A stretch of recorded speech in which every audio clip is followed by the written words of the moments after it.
Rob Astorino, former Westchester County executive, host of Saturday Agenda, joins us. And Gordon Chang, CPAC board member and author of Plan Red, China's Project to Destroy America. President Trump at this hour heading over to Asia to meet with Xi Jinping. We'll have more on that. And Gordon, I'm very, very much looking forward to your perspective on the Reagan ad and the dust up there.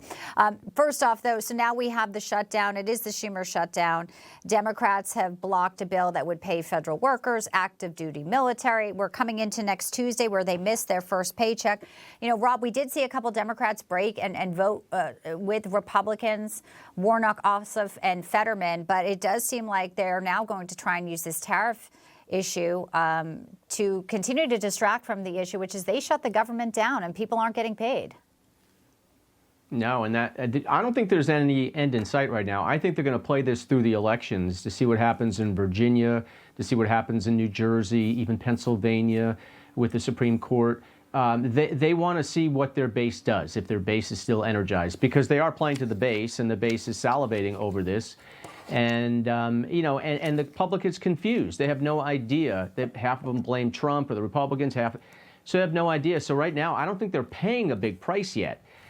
So they could care less. Although on November 1st, it will be, as Trump said, the Democratic programs are going to start getting cut off. And that was the Obamacare, which they apparently want this to be all about. But that starts November 1st, where the insurance kicks in and the higher rates. SNAP programs, Supplemental Nutrition Assistance programs. So a lot of people are going to start to get hurt, including the federal employees, who tend to be very Democratic. So we'll see. Yeah, we will. Might be Canada getting hurt. Gordon, there was this strange ad that for some reason the premier spent $75 million on. It's distorting, according to the Reagan Foundation, former President Reagan's comments. They were about tariffs, but it was about semiconductors in Japan, and there was a trade deal that he said Japan was violating. So it was really conflated. But now we have President Trump flying over to meet with Xi on the sidelines. They're having their own tariff escalation. But I want to show you this. This is a businessman, because President Trump has said, I'm not going to do anything. I'm calling off all the tariff talks with Carney. I'm sure Xi is watching that. And this one guy, a businessman who knows how tariffs can impact and hurt Canada, says, bravo, Doug Ford, for thinking he could change anything or handle Trump. What incompetence. What business is it of his? He has no negotiating power, no real leverage, yet he presumes to play diplomat. It's all a mess with Canada.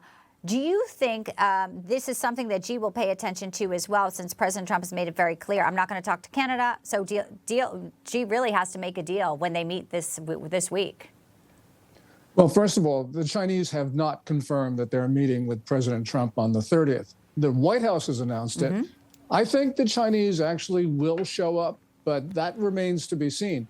And I think what they're doing is they're trying to make Trump sweat. And they're also trying to make him look like a supplicant by being the one who is eager to meet.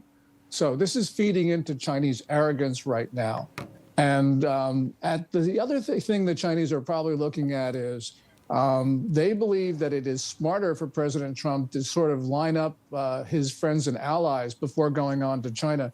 So I think that probably Beijing is enjoying this spat between Washington and Ottawa. And I think that our president should try to sort of build bridges right now with our friends and allies, because yes, we've got issues with Canada, but we have a lot more issues with China. Information. Truth is freedom. Is Newsmax. It's real news for real people.